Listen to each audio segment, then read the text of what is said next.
Welcome to the United Christian Marriage Podcast, where we help you build a healthy, united marriage that impacts your family now and for generations to come.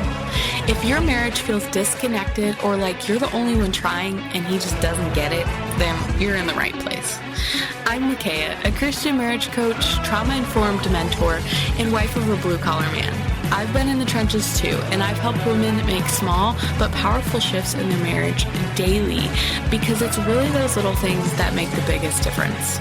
And I'm here to help you do the same, without the shame, without fluff, and always with Jesus at the center.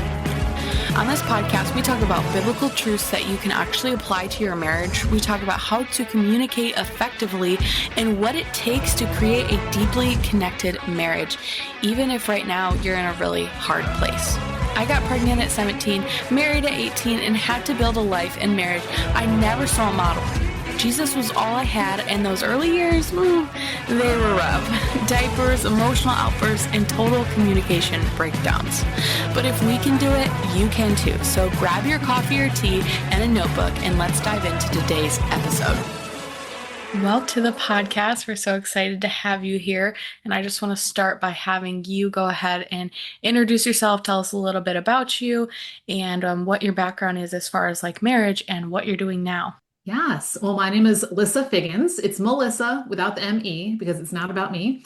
We're about to celebrate 30 years of marriage. 30 years is a long time. And let me just say that I have learned over the years that where you are in your marriage has a lot to do with your time. And I am actually a time scaling strategist. I work with busy Christian women, especially those who, are juggling a business and a marriage and probably being a mom and all these different roles and often feel like there's just not enough time for it all, right? I mean, how many of us run around like a chicken with our head cut off saying there's not enough time, if I had time, if only I had time, right? And we're looking at, whether it's a relationship with our spouse or our kids or whether it's the business or ministry that God's given us and we're feeling less than and feeling like it's not enough. And I really came there because that was my story. I've been a doer from day one. I've been a planner girl since grade school when you had an assignment notebook and you wrote down what you had to do. And I was the girl who would write things in that I already did just because I wanted the satisfaction of checking it off,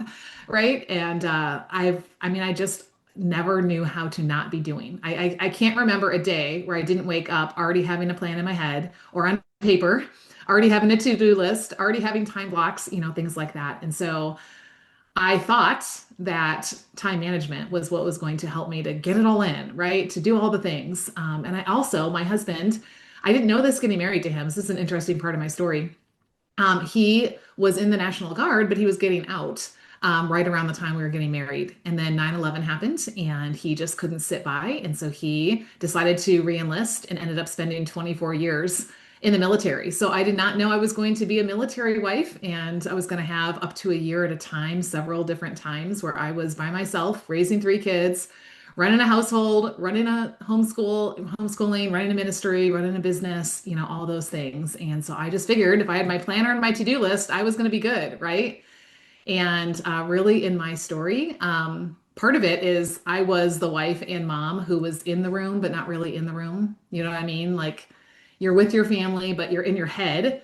You're thinking about all the things you could or should be doing or you need to do next. Like I would bring my laptop to family movie night. I would be playing with my kids on the floor, but really organizing their toy bins or, reshuffling, papers or something like that. I was just not very present. And I just thought that that's just what it was like when you are just doing all the things as a busy mom and wife and business owner. You just have to keep going because you only have so much time. And it was actually, I felt a lot of guilt, but I ignored it. And I felt a lot of tension in my body, knot in my stomach, tension in my shoulders. And then I started noticing a ball in my throat. And I at first thought maybe I haven't chewed my food enough. I need to drink more water. So I tried that. It didn't work. So then I just ignored it. And after about a year, I suddenly had this thought because I had had a cancer scare in my thyroid. And I thought, oh no, what if something is growing and I am going to, be impacted by that? And so I finally went to a specialist. He tried all kinds of things, finally scoped it, sat me down in his office one day and said, Lissa, the good news is there's nothing growing in your throat. He said, you have hystericus globus. And they just sat there and looked at me like I should know what that means. And I said, what is that? He said, globus, like a globe, you have the sensation of a ball. And he said, hystericus, and he swirled his finger next to his head, like, you're just going crazy. You have a lot of anxiety over all the things you're trying to cram into your day. I'm happy to give you a pill. Now, I'm not against medication for mental health needs at all. I have many people close to me who that's been the right thing for. I knew for me, it was going to be the Band-Aid that would allow me to keep doing what I was doing and keep up that pace and keep pushing that pace probably faster and faster. And so I wish I could say everything changed in an instant. It didn't. But God started changing my heart and started showing me that time management was not the solution. It was the problem. It was me trying to control my time, right? Trying to keep it from getting away. And so, yeah, I looked around and I found every other woman that I talked with when I asked her how life was. You know what her answer always was? Busy. The B word. Yeah, I call it the B word, right? Busy, busy, busy. Oh, just busy. We wear it like this badge of honor. And really, we're just running around like the rest of the world that doesn't know the Lord, that everything is on on their shoulders to take care of. And oftentimes the way we approach time is no different than the rest of the world. And I just really felt like, God, I don't think that's what you have for us. And so Redeem Her Time is the name of my coaching business, as well as my podcast and the planner that I have. But it all was born in the pew out of Ephesians 5, which says, look carefully how you live, which means I have to pay attention, not as unwise, but as wise, which means I have a choice. Redeeming the time, which in some translations is translated making the best use of it because these are difficult days. Could anyone amen to some difficult days, right? So anyway, that's kind of my story. And now I help women not see time as their biggest obstacle. Because so many people say, well, I would if I had more time, right? Or when the kids grow up. I'm here to tell you, as an empty nest mom, life does not get less busy. In some ways, it's busier when they are not under your roof. So don't believe the lie that it's going to change and you're suddenly going to be not busy. But I help you turn it from your biggest obstacle to really that God-given opportunity He gives you every day in the 24 hours that He puts in front of you so that you can do what it is that He's called you to. But that takes intention and it takes slowing down, not speeding up. I love that. And I can relate to so many aspects to your story because, well, I went from like hot to cold. So Mhm. I didn't like stay in the kind of hot sphere like you did.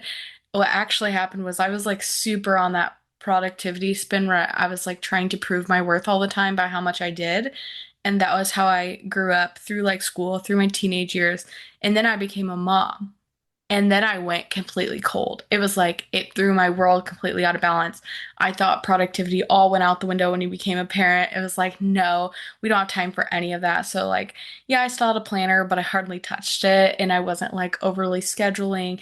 I was like not doing anything to the point where like I just couldn't even keep up with the house.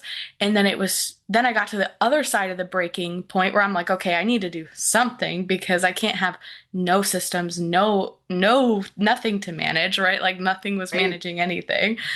And so that's when I kind of got pulled into the sphere and I've done, a couple different courses regarding like this whole overarching idea of like time management or like, trying to systemize things in your house or your business or like Mm. manage time better. And so I have to say, through all of that, you're the only one that I've heard really talk about it from the perspective of like, we don't need to manage it, we need to steward it. And I think that that's beautiful because that is our job as Christians is to steward what God has given us, our time and our marriage, our relationships, everything else, all of our resources. And you know, people I think are our most important resource that we have. And one of the ways that we pour into people is by giving them our time. And I think that's almost more valuable than throwing money at them or, trying to solve it in these other ways. So, I guess my question to you is, what was the thing that like time impacted in your marriage? Like, how did that impact you as a wife and you and your husband together as a team? What did you Mm. see that work you were doing in terms of like motherhood and, your business as well? You were doing all this, but how did it also impact your marriage and your time with your husband? Yeah, I love this question. And you alluded to it just a few minutes ago. If something is really valuable, you can go check the two C's to see if that really is the truth. Your calendar and your checkbook. Like you said, where you are investing your resources, our time and our money. But like you said, with money, we can, throw money at things, we can make more money, whatever. But with time, we can't ever get that back. And so, I think I wasted a lot of years just being busy and thinking that, as a doer, I just, had to keep doing and missed opportunities, not only with my kids, but also with my husband. But then I also went through, like I said, he deployed. He'd be gone for up to a year at a time, and so it's not so much about the quantity of the time. It's really about, like when I'm giving quality time to him, right? Like, am I fully present? And I've created a method around time which relates to any area of your life, whether it's your relationship with your spouse, whether it's your health, whether it's relationship with your kids, your ministry, your business, your relationship with the Lord. It's called the ROTI method, ROTI, which stands for Return on Time Invested. Because so many of us, think about this, with money, if you make an investment, guaranteed you are looking at the ROI, right? And if that investment is not bringing the kind of return that you want to see, you are going to make a strategic decision about whether or not you're going to continue that investment, or maybe you need to put more into that investment or make some shifts around. And yet, we don't pay attention to where our time is being invested, number one, and number two, to the results that it is showing us, right? So I have, I will just say that like marriage has been hard, right? 30 years is a long time, and you are going to go through ebbs and flows, but especially when, you have other circumstances, we all have different journeys. For me, it was being a military wife, my husband getting PTSD because of his service. It was harder when he came home with those impacts of war than it was when he was away. And it was really easy for me just to keep myself busy as a way to kind of like keep that pain kind of at arm's distance, right? And yet, the very thing that my relationship needed was time, because that's how anything grows, right? That, like you said, matters to us. And so, so I've really like, as I reflect back on my marriage, as I work with people in their business or as they're running a ministry or things like that, I'm like, okay, let's look at your roadie, right? Let's look at your results. That is going to be the natural consequence of how you have invested or not invested time up till now. Now, instead of making that make you feel bad, because so many of us feel the guilt or the shoulda, woulda, couldas, I call it, right? Like, it's actually really good news, because that means if you want to grow in this area, whether it's your marriage or one of those other areas, it will be the natural consequence of how you choose to invest time moving forward. Like, time is the key that unlocks everything, right? And so when we start then paying attention to what kind of time and attention am I investing in this area, we will see, changes in that over time. But it's going to come down to, yeah, that choice around our time, isn't it? Oh, I love that. I love that so much because I feel like what you're saying just partners so well with what I do. Because Mm, and I've never really worded it this way, but just like hearing you talk, essentially what I do is essentially teach the wives how they can make that time with their husbands the highest quality from their side, right? We can only control ourselves. sure.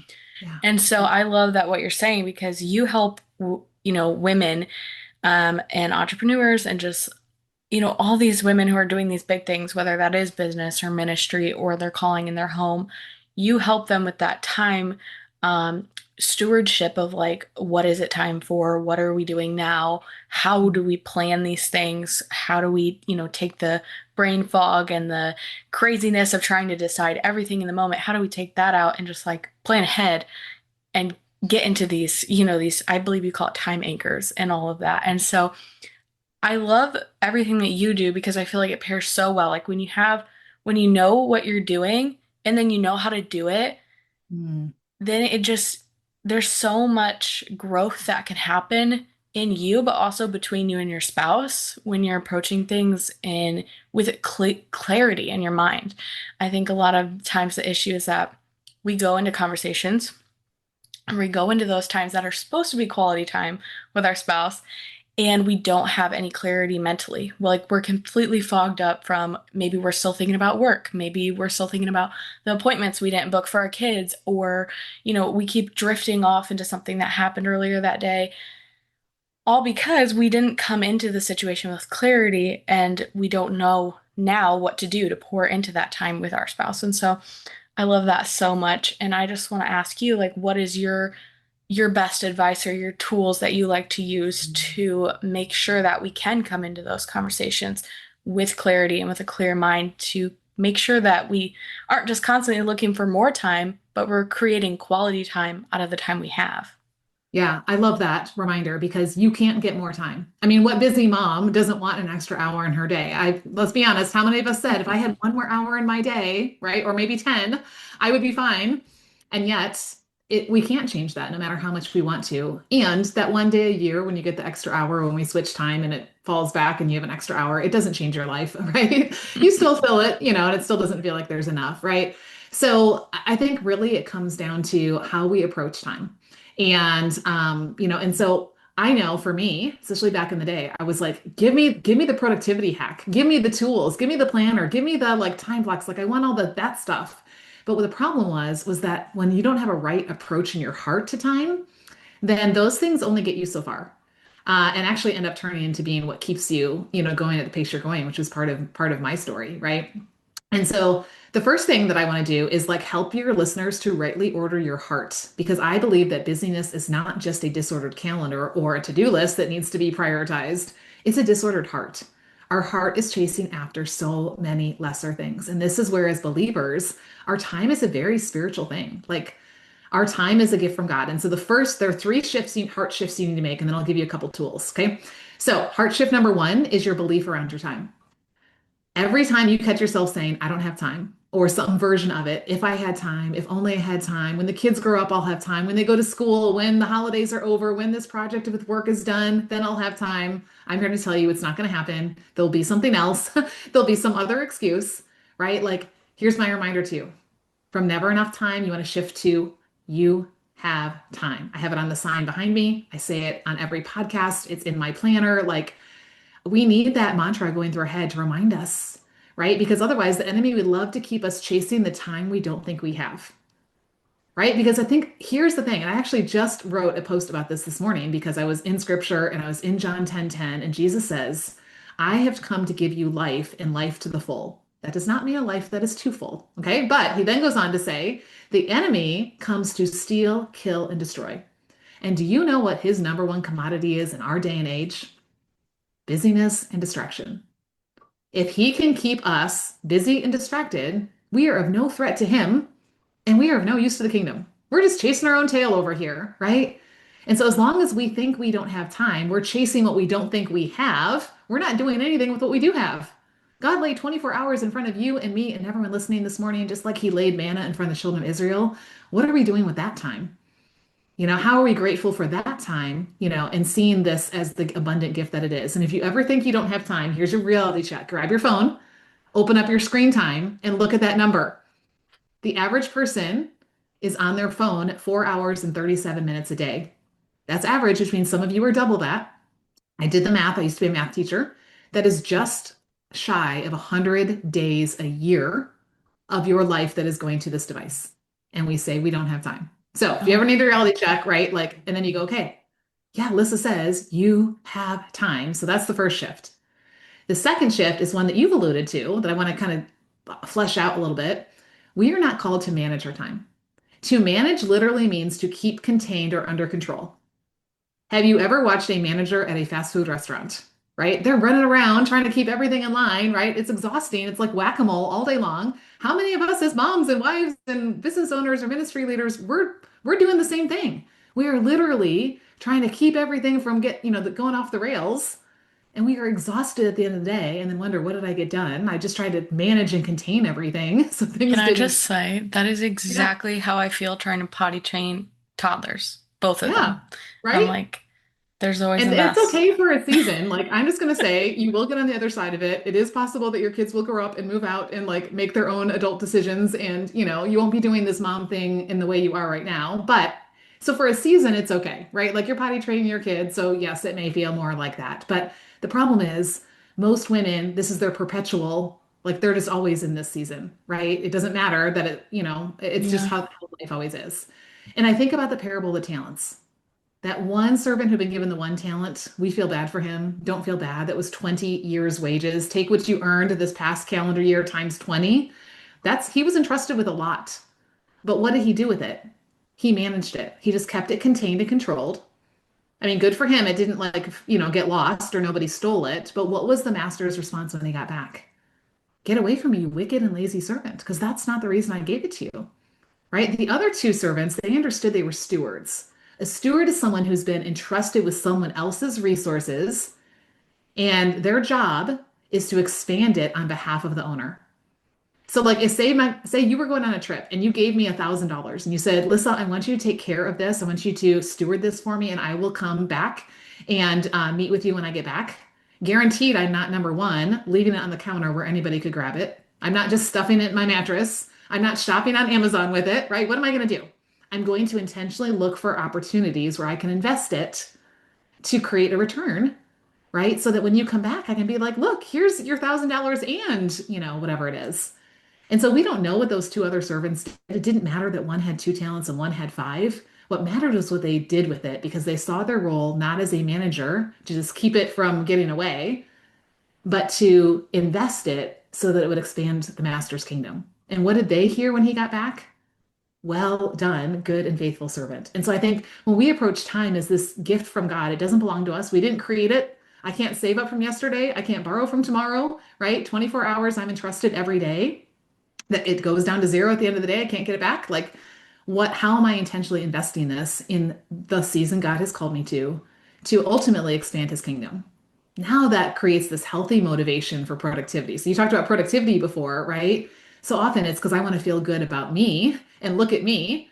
But as stewards, it's like, look at him. Like, he's entrusted this to me. I am doing this because it's just like I'm compelled to be a wise steward, to be a good and faithful servant with what I've been given. So the second shift is from manager to steward. And then the third shift you also alluded to, because I know you've been on some of my trainings and things like that, and it's our focus. Because so many of us run around all day long. And what do you think is the number one question most people ask when it comes to their time?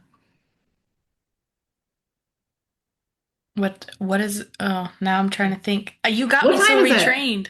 Yeah, I know. Yeah. I got you trained on the other way. So yeah, don't give away the punchline yet for me. Okay. What time is it? Whether you look at your watch, whether you look at the, number on your phone or on the computer or the wall, we were like, "Oh, what time is it? And immediately, how do you feel? Usually it's like this angst, like I am behind, like time got away from me. That took longer than I thought. Now I should have already left, right? It's like this, like hustle, hurry. So shift the question from what time is it to what is it time for? When you ask that question, it literally slows you down. My shoulders even go down when I say that, and it makes you look at the presence of your time, that you do have time, and the purpose of your time. And I believe when you know the answer to the question, what is it time for? That is when we can avoid the being in the room but not being in the room. How many other multitaskers are out there? I mean, this was me. I'm like helping my daughter with homework and I'm making dinner and I'm, responding back to a client and I'm answering, my husband's question all at the same time and everything falls apart. And nobody, I don't know, like what I just said yes to for my husband and my daughter's melting down and my pot's boiling over. Like true story, all of that happened at one time, right? We are chronic multitaskers, so we don't know what it's time for. And then we feel like we don't have time. And here's the thing, when we don't know what it's time for and we're trying to like cram all these things together, we're not present enough, whether it's with that relationship or with that task, for it to get enough of us to really make a difference. So anyway, so those are the shifts in your heart first. Your belief around your time, you have time, your role around your time, you're here to steward it, not manage it, and your focus. What is it time for? Right? And then you can start picking up some more of the tangible things. Yeah. I love that. I also love that, my favorite part of that parable of the talents is when it says in the scripture, like he gave them each according to what they could, handle, each according to their own abilities. And so I just love that God knew ahead of time. He already Mm. knew what they were each going to do with it. And, he dished it out in proportion to what he knew they could handle or not handle. And I think that that's just such an important piece to know because we can take from that God's not going to give us more. Like all those dreams and goals that we're striving towards with our spouse, with our family, and maybe in our careers, like we can't take on those more things until we've well stewarded what we have right now. And God takes all of that into consideration when we're praying and we're asking Him for all of these things. And I think so much of the time, we as humans are tempted to just want more, more, more without considering our capability of handling it. And that's why God is so good because he always considers what we can handle and what we can't handle, and when it's the season for something and when it's not the season for something, even I love when that. we may not understand why we got that no. So I just love that aspect of it. And And you know what? In 2 Corinthians 9, this is coming to mind. I want to make sure we take it to what God says, right? He is talking about that he is the supplier. We all know we didn't make time on our own, right? And he's the multiplier, right? So instead of us saying, like, this amount you supplied is not enough, like, what if we partner with the author of time and watch him multiply our time? Like here's how every single one of us, I always say time is the greatest equalizer. Every single person gets the same amount, but do they get the same outcomes? No, right? Because of what they do with it, right? And we have this like almost unfair advantage as believers that we can partner with the God who holds the entire universe in his hands, who's beyond time, who has no limits of time, right? And ask him and watch him multiply this very thing that he has entrusted to us, right? When we are trusting him first with it and seeing him as the source of it and going to him as the one that we're seeking wisdom for what to do with, right? Instead of running around like the world, like it all depends on me and I have to make the right choices all the time. Guess what? God can restore the years the locusts have eaten. Right. So yes, have there been times where I wish I would have, spent my time differently or wish I wouldn't have wasted it or whatever? Yes. And it's okay because God multiplies our time. So we're not just here to manage it, we're here to multiply it. And that brings bigger impact as well. yeah, that's so good. Okay. I just know this from um, listening to your other podcasts and stuff, and I actually downloaded it, but I had saw that you had your wallpaper up when you lifted your phone up to show me something. Oh, I was like, "Yep, she's got her wallpaper on there." I don't know if you want to talk about that, or yeah. also I know you have a freebie for the audience, so if you want to just kind of Yeah. wrap up Yeah. and tell us any last words here. I would love to do that. Yeah, first of all, the wallpaper, it actually says, what is it time for? Phone or no phone? And then it has the Ephesians 5 verse on there. So I will make sure you get the link to that. So that way people can download that because if this is the number one distraction for most of us, right, we need that visual reminder every time we pick it up before I click it. Is it really time to pick up my phone? Because there are good times. There are times where, yes, I'm sending a message, I'm praying for someone, I'm looking up some scripture so I can send it to someone. Like there are good reasons to use this. I'm not saying throw it out the window, but let's be honest, it can tend to like suck up a lot of time. So yes, I will give you the link to do that. Here's what I want to say. I just want to give you, I think like especially as busy wives and moms, we need things really simple. And as I was thinking about this morning, I was like, you know what? Like, how do I make time for my marriage or, any other area of your life that is important? I think it's really three simple steps. So I'll just walk through these three quick steps and then I will, yeah, share this free resource. So number one, I need to decide it. I need to decide that my marriage or my family relationships matter, right? And here's where I teach a concept called order determines capacity. Because if you let all the random notifications and busyness of life fill in, you won't have time for the things that matter. I call it the Skittles versus the oranges, right? But when you put the oranges in first, it's so interesting. There's room for all the Skittles too, right? So we find time for things that matter. If you knew you only had a couple of days or hours with your loved one, would you find time for them? Or would you be saying I don't have time for you? No, you would move heaven and earth to make time for them, right? And so like we have to decide first of all that it matters, right? And that I'm going to make time for it and put the phone down because that's I think one of the key things that we do. And the second thing, once you decide it, you have to block it, right? We have to block off that intentional family time or date night or, whatever that is. Because here's the thing, it is not going to suddenly appear all by itself. It's not just going to happen. Someone or something will fill all of your time if you don't tell your time where to go, right? What do they say? Tell your time where to go, or everyone else will tell it, for you. And let's be honest, there are a lot of advertisers and marketing gurus and companies out there that they're our commodity, or they want our time and attention. And so they will fill our time and attention with all of their stuff, right? And so as you alluded to earlier, I actually teach a different way of time blocking. I don't like time blocks because who's like, let's be real, time blocks feel very restrictive, they're very tight, they're very to-do list focused. And just when you get them all lined up right, what happens? One gets off, and then it's like you got this like traffic jam, right? And it just makes a big mess. So I teach what you called earlier time anchor zones, where there is a purpose behind that time, right? So what is it time for, right? Helps draw me in when I tend to start drifting. And so we've got to make sure that we have those zones, in our day. And then the last one is we have to protect it. We have to protect our time. Just like we would protect our kids, from anyone that tries to get into our home, we have to protect our time because, it's not just the enemy who's out there trying to get it away from us. Oftentimes it comes from, right inside of us, our own hearts, right, that are distracting us. And so, we have to be intentional, and that's going to, know our own tendencies, know what things tend to distract us and get us chasing shiny objects, squirrel, anyone, right? And what things, or we're always allowing other people, to take time away from and things like that, so that these things that matter, like our marriage, like our kids, like our walk with the Lord, like our business or ministry, like that they are getting that time. So decide it, block it, but I'm actually going to say zone it, right? Instead of block it, and then protect it because it does matter. And your results, right, will be the ROTI, the return on time invested, that you have been intentionally doing or not doing in that area. So I hope that that's helpful and just kind of like gives you some simple, practical steps. But a lot of times, you and I were having this conversation before we hit record.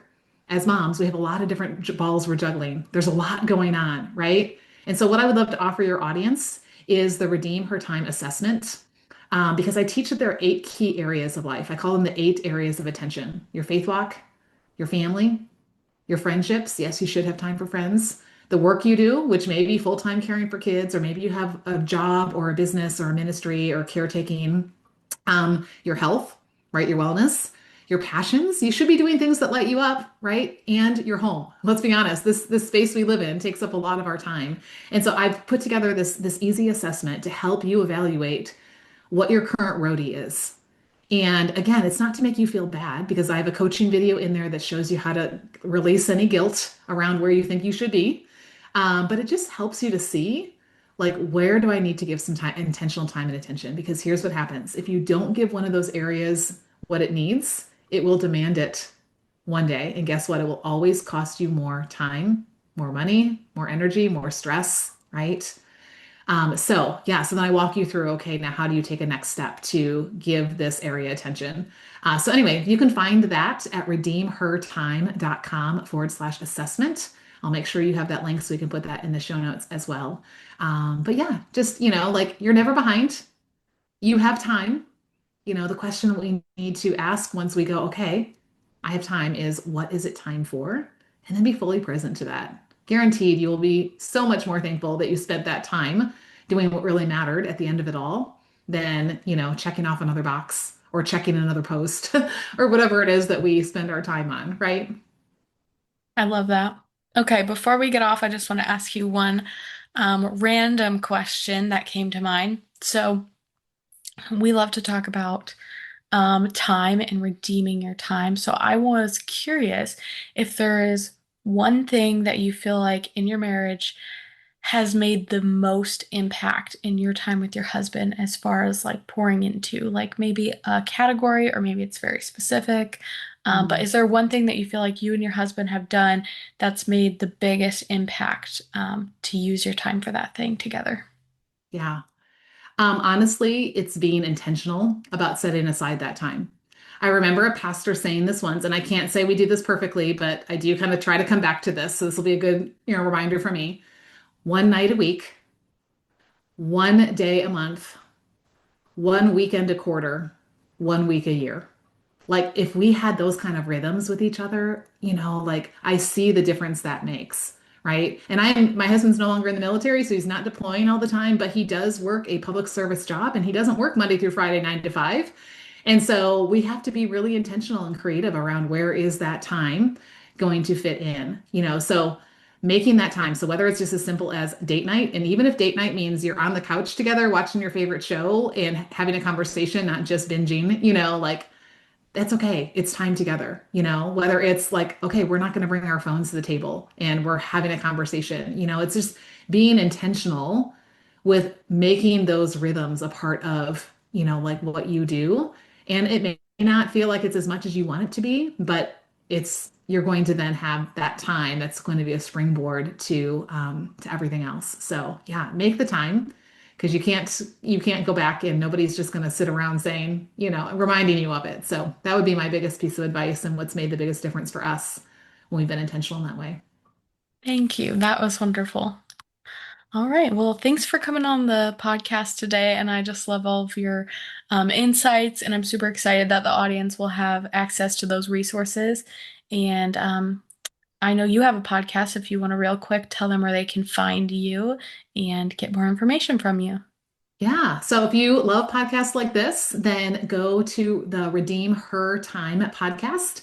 We talk about all things around time and faith and life and business and balance and how are we creating kingdom impact? So come and join me over there. It's my favorite place to hang out. And then I have my own private community off of the podcast where we talk about the things that we're learning. And so from the podcast, I'll invite you over into the community. You can join the conversation, join us. And guess what? If you have a business and you're in my community, you can talk about it any day of the week. I don't love, Facebook groups that you're not allowed to talk about your business and you get in trouble if you do. So in my community, I don't care what day it is. If God called you to it, you should be talking about it. So yeah, once you listen to the podcast, there's a link in all the show notes to come join us over inside the Redeem Her Time community. So I'd love to see you there. Thank you so much. I love that. Thank you so much for listening to this episode. I hope you got so much value out of it. And if you loved this episode, could you do me a quick favor and click 5 stars and leave me a review? It would do wonders for spreading the podcast out to other people who need it. And it only takes a few seconds. If you have an additional few seconds, why don't you go ahead and screenshot the episode and share it to your stories so we can spread the message and get more families healed. Thank you, and until next time, I will be praying for you, and I hope you have a blessed day. Bye.